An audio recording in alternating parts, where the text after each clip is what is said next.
성경은 몇 권입니까? 성경은 한 권입니다. 이 한 권의 성경 속에 66권의 성경이 짜여져 있지요. 이 66권은 총 1189장으로 구성이 되어져 있습니다. 그리고 1189장은 31,173절로 기록이 되어져 있습니다. 이 많은 말씀들 중에 성도들이 특별히 기억하는 말씀, 그리고 친숙한 말씀, 그래서 많이 암송하고 또 인용하고 활용하는 그 말씀들이 대단히 제한적이지요. 그런 대단히 사랑받는 구절들 중 한 구절이 오늘 본문의 말씀입니다. 너희는 마음에 근심하지 말라. 왜 이 말씀을 사람들이 마음에 담고 이 말씀을 익숙하게, 친근하게 그렇게 사랑하는가? 그 이유는 근심이 인생이 가진 커다란 숙제 가운데 하나이기 때문에 그렇습니다. 우리가 사는 것이 힘들다, 삶이 참 어렵다라고 말씀하시는 그 이유도 근심거리 때문에 그렇습니다.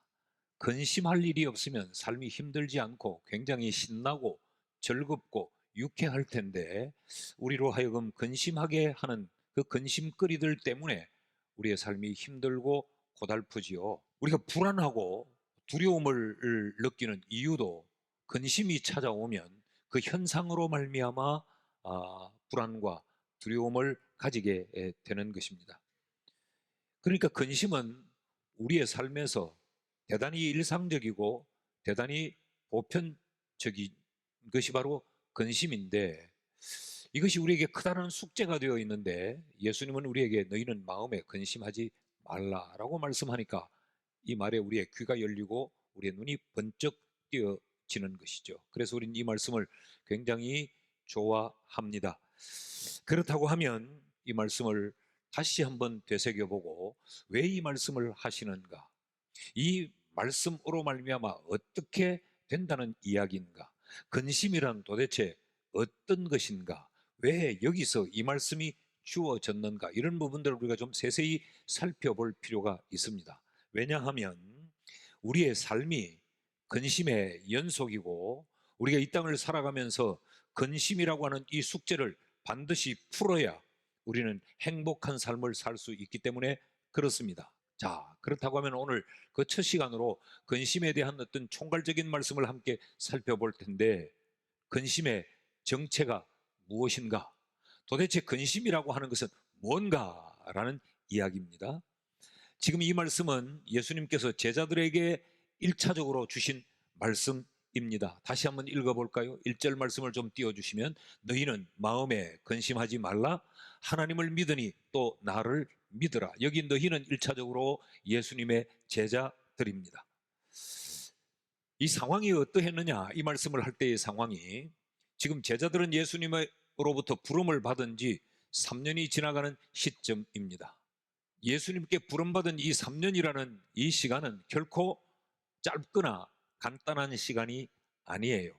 이 3년은 제자들이 예수님과 함께 매일 24시간을 같이 먹고 그 같이 뒹굴며 예수에게 배우고 예수와 함께 더불어 호흡하며 살아온 시간이 3년이라는 거예요.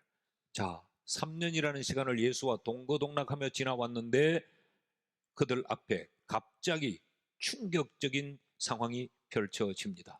그런 예수님이 죽으신다는 겁니다.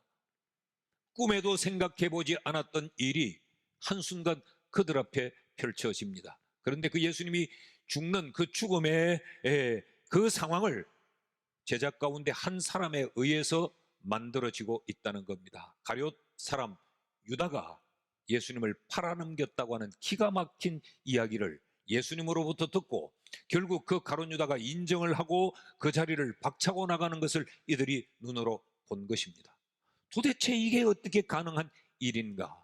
그런데 예수님은 가룟 유다의 그 배반을 말씀하신 이후에 베드로의 부인도 주님이 예고하십니다.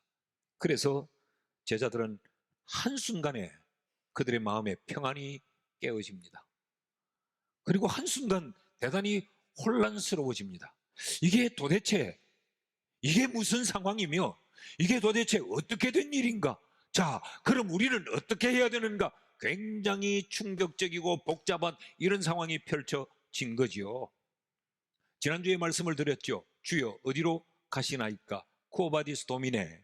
이 말씀은 제자들이 예수님이 지금 어디를 가시는가, 예수님의 행선지를 묻는 물음처럼 표면적으로 드러났지만, 이 제자들의 이 물음의 본질적인 의미는 지금 당황하고 있다는 겁니다. 주님 어디로 가세요? 그 말은 우리는 어떻게 된다는 이야기입니까? 도대체 주님을 따라 집을 버리고 우리의 인생을 걸었는데, 그럼 우리는 무엇을 어떻게 해야 되며 왜 이런 상황이 우리 앞에 펼쳐졌습니까? 라고 하는 그 마음의 상태의 표현이 주여 어디로 가십니까? 라는 이 말씀 속에 담겨져 있었던 거죠. 우리 지난 시간에 이 말씀의 의미를 살피지 않았습니까? 자, 여기서 우리는 근심의 정체를 찾을 수 있습니다. 근심은 뭔가? 어원적으로 먼저 살펴보면 이 근심이라고 하는 말은 이 헬라어 단어로 타라소라고 하는 단어예요. 이 타라소, 이 의미는 어지럽히다, 선동질하다, 그래서 뒤흔들어 놓다, 그런 의미가 근심이라고 하는 이 타라소라고 하는 단어의 의미입니다. 근심은 어떤 것인가? 우리를 어지럽게 만드는 것, 우리를 무언가로 선동질하여서 우리의 이 감정과 정서와 지식이 중심을 잡지 못하도록 만드는 것, 그래서 모든 것이 일순간에 뒤흔들리도록 하는 것이 바로 근심이라는 거죠. 그런데 이 근심은 어디를 찾아오는가? 마음에 찾아옵니다. 예수님께서 너희 마음에 근심하지 말라라고 말했어요. 근심의 좌소, 근심의 자리는 마음입니다. 그럼 마음은 뭐냐? 이 마음이라고 하는 단어는 카르디아라는 단어인데, 이 단어는 나무의 뿌리, 식물의 그 종자, 그러니까 근본을 언급하는 단어가 카르디아라는 단어예요. 이것이 사람에게 쓰여지면 사람의 감정과 사람의 정서가 자리하는 자리, 거기에 근심이 침투한다는 거예요. 그러니까 이 근심은 어디에 침투를 하느냐? 우리의 삶의 그 중심에, 그 뿌리에 침투해서 사정없이 흔들어 놓고 우리로 하여금 모든 것을 어지럽게 만들어버리고 마는 것, 그것이 바로 근심이라는 겁니다. 자, 그러니까 이 근심은 꼭 무엇과 같은 거 하면 태풍과 같습니다. 태풍처럼 우리에게 불어와요. 그래서 이 근심의 태풍이 불어치면 우리의 인생의 뿌리까지 뽑힐 수 있습니다. 자, 보십시오. 제자들에게 이 근심이라는 태풍이 불어치니까 제자들이 한순간에 뒤흔들립니다. 그리고 제자들의 질문이 예수님을 향하여 사정없이 쏟아지고 제자들의 입이 열리기 시작합니다. 유월절 만찬을 나누고 주님이 그들의 발을 씻기고 아주 평화로웠던 이 분위기가 어떻게 되느냐? 제자들이 너희는 마음에 근심하지 마. 그랬더니 그때부터 제자들이 자기의 마음을 쏟아놓기 시작하는데 어지럽습니다. 정신이 없습니다. 5절 말씀을 보십시오. 도마가 이르되 주여 주께서 어디로 가시는지 우리가 알지 못하거늘 그 길을 어찌 알겠사옵나이까? 주님이 어디로 가시는지 우리가 알지 못하는데 도대체 우리가 뭘 해야 됩니까? 굉장히 점잖하게 기술되어져 있지만 이 제자들이 이런 이야기입니다. 우리가 뭐 아는 게 하나 없어요. 지금 이러면 우리는 어떻게 돼요? 우리 보고 뭐 하라는 이야기입니까? 라고 하고 그들의 이 뒤흔들리는 그들의 마음을 주님 앞에 쏟아놔요. 빌립도 입을 엽니다. 8절 말씀을 보시죠. 빌립이 이르되 주여 아버지를 우리에게 보여주옵소서 그리하면 족하겠나이다. 그래요? 주님이 죽으신다며요. 주님은 그러면 가신다면 우리는 어떻게 해요? 그러면 하나님 아버지를 우리에게 보여주십시오. 그 하나님이라도 봐야 우리가 어떻게 중심을 잡든지 할 것 아닙니까? 라고 하는 원망 섞인 이야기들을 막 쏟아놓고 있습니다. 이런 표현들은 지금 제자들의 마음이 얼마나 뿌리채 뽑히고 뒤흔들리고 있는가, 근심에 의해 선동질을 당하고 있는가를 우리에게 보여주는 표현들입니다. 22절 말씀 더 볼까요? 가룟 사람이 아닌 유다, 가룟 유다가 아닌 다른 제자 유다가 이르되 주여 어찌하여 자기를 우리에게는 나타내시고 세상에는 아니하려 하시나이까? 이게 도대체 뭡니까? 이게 어느 것이 참이요 어느 것이 거짓이요, 우리는 어디까지 믿어야 됩니까? 이런 이야기들을 사정없이 지금 쏟아놓고 있는 거죠. 이게 근심으로 말미암는 현상입니다. 근심이 이들에게 태풍처럼 불어왔다는 이야기입니다. 그러자 제자들은 한순간에 중심을 못 잡고 뒤흔들리고 있는 거죠. 이게 근심입니다. 그런가 하면 이 근심은 태풍처럼 찾아올 뿐만 아니라 도적처럼 찾아옵니다. 도적은 갑자기 찾아오죠. 예고하고 오는 도둑은 없어요. 몇 날 며칠 날 내가 너희 집에 살짝이 문을 따고 들어갈 거다, 이리 예고하지 않고 갑자기 찾아오죠. 근심은 태풍처럼 도적처럼도 찾아오지만 근심은 죽음처럼 찾아옵니다. 여러분, 죽음은 대상을 구분하지 않습니다. 죽음은 남녀를 구분하지 않고 노소를 구분하지 않으며 빈불을 가리지 않습니다. 누구에게나 죽음은 갑자기 들이닥칠 수 있습니다. 근심이 그렇다는 이야기입니다. 제자들을 보십시오. 제자들이 어떤 사람들입니까? 보통 사람이 아니에요. 예수와 함께 3년 동거동락하면서 수많은 기적을 본 인물들이 바로 제자들입니다. 그 예수님으로부터 엄청 단단하게 교육을 받고 훈련받았어요. 세상에 흔들리지 않을 만큼 멘탈을 다잡아 놓았어요. 그런데 근심이 그들에게도 찾아온 거죠. 이 근심은 우리의 인생을 뿌리채 뒤흔들어 놓는 우리의 마음의 괴물입니다. 근심이 우리의 마음에 괴물처럼 들어와 버리면 우리는 힘을 못 쓴 채 휘둘리고 정신을 못 차리고 내 인생의 뿌리까지 뽑힐 수 있는 거죠. 우리는 이렇게 생각합니다. 누가 근심하고 있다라고 하면 아주 가볍게 생각해 버립니다.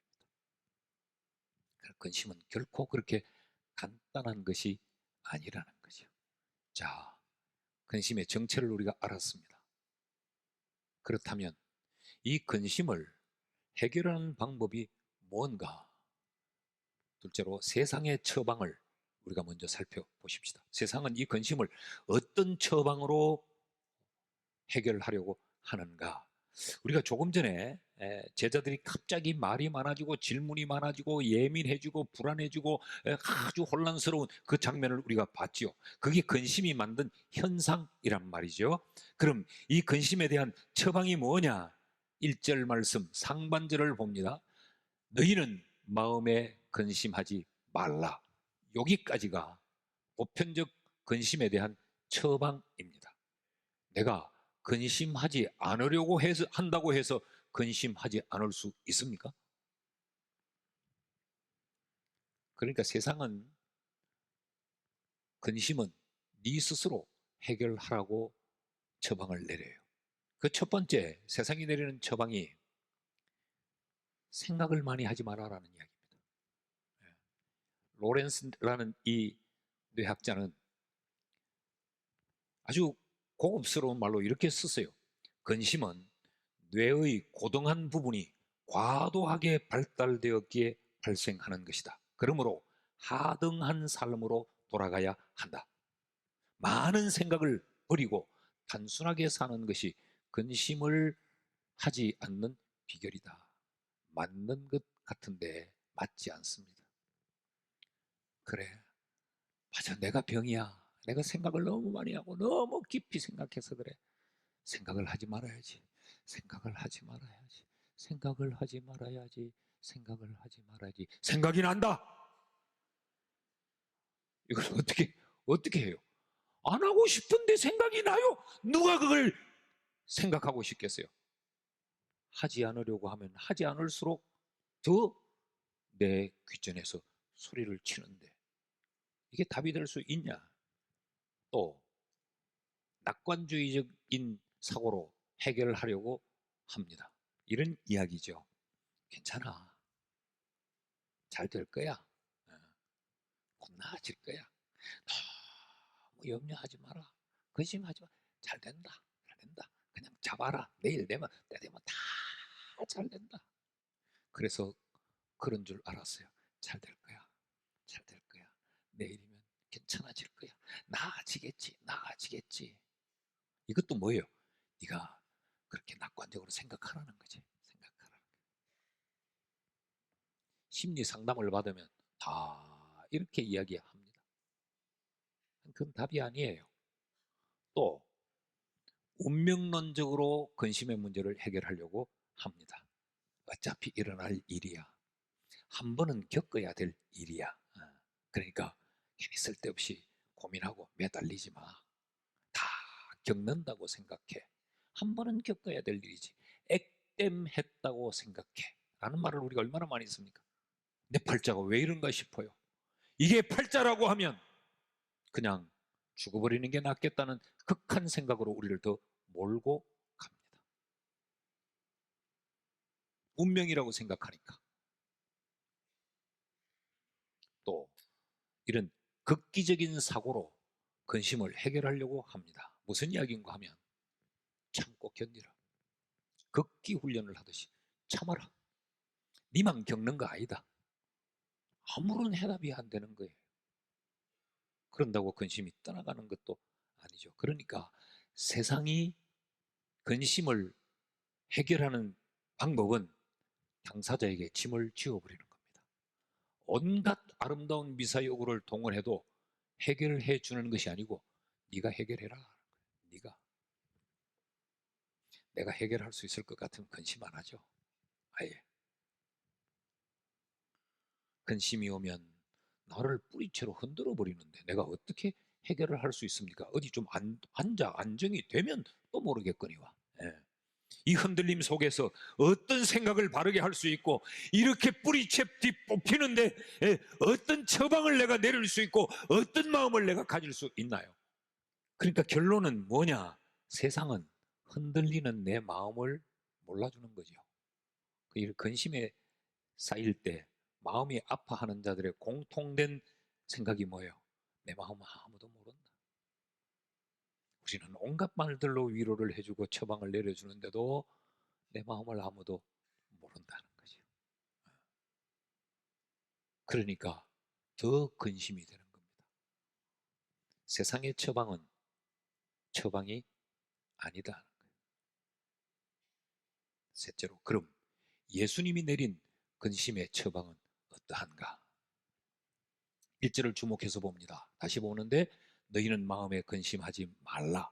여기까지는 세상과 주님이 똑같은 말씀을 하세요. 그런데 그 다음 하나님을 믿으니 또 나를 믿으라 라고 말씀을 합니다.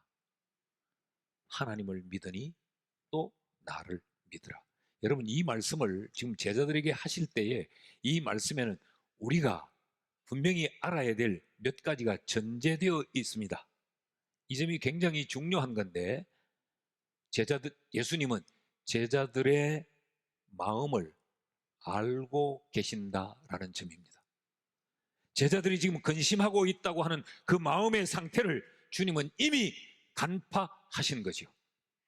내가 무엇 때문에 흔들리고 있는지, 무엇 때문에 마음 아파하고 있는지, 무엇 때문에 내가 비틀거리고 있는지, 무엇에 내 인생의 뿌리가 뽑혀가고 있는지를 세상 사람들은 다 몰라도 우리가 믿는 우리의 주 예수 그리스도는 알고 계세요.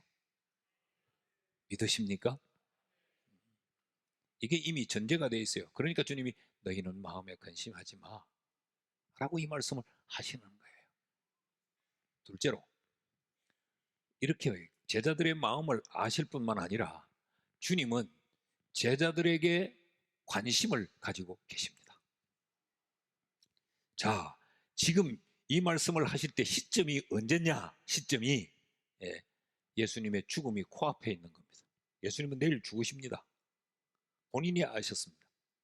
이 상황을 마태복음 26장 38절에서는 조금 더 깊게 표현을 해뒀어요. 이에 말씀하시되 내 마음이 매우 고민하여 그 정도가 죽게 되었으니 너희는 여기 머물러 나와 함께 깨어 있으라. 주님이 오죽하면 제자들에게 나 위해서 기도 좀 해줘. 내가 지금 죽을 지경이야 라고 말씀을 하셨단 말이에요. 이런 심각하고 이런 급박하고 이런 고통스럽고 괴로운 이 시각에 주님은 자기를 살피기보다 제자들의 마음에 관심을 두고 계세요. 이분이 주님이에요. 그러니까 너희는 마음에 근심하지 말라는 이 단어 속에, 이 표현 속에 이 엄청난 주님의 이 사랑이 여기 담겨져 있는 거죠. 그 주님께서 오늘 우리에게 관심 가지고 계신다는 걸 믿기를 축복합니다.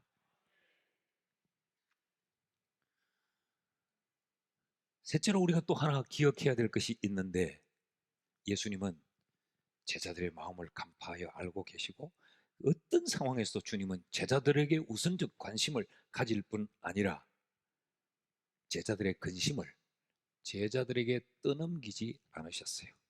1절 말씀을 다시 봅니다. 너희는 마음에 근심하지 말라. 하나님을 믿으니 또 나를 믿으라. 이 말씀은 이런 이야기입니다. 믿으라고 하는 이 말씀은 근심하지 마라. 하나님이 있지 않니? 그리고 내가 있지 않니? 이 말씀이 하나님을 믿으라, 나를 믿으라 라고 하는 이 말씀 속에 담겨져 있는 거예요. 누구 하나 네 인생의 근심의 문제를 해결해 줄 수 없지. 네 마음을 아무도 몰라주지. 하나님이 있잖아. 내가 있어. 이게 예수님의 처방입니다. 그러니까 근심 앞에 사정없이 휘둘리는 인생을 하나님과 대면시키고 있는 거죠. 하나님 앞에 세우고 있는 겁니다. 하나님이 있는데, 내가 있는데, 이 말씀에서 한 걸음 더 나아가면 하나님이 해결할 거야. 내가 해결해 줄 거야. 그러니 너희는 마음에 근심하지 마 라고 하는 것이 이 말씀의 의미예요. 그러니까 세상은 근심을 근심하는 자에게 떠맡겼지만 예수 그리스도는 이 근심을 떠넘기지 않고 떠맡고 계시는 거예요. 내게 주님 스스로가 우리의 근심을 떠맡아 주시는 거죠. 이것이 복음입니다. 굿 뉴스입니다. 이것만큼 좋은 소식이 어디 있나요?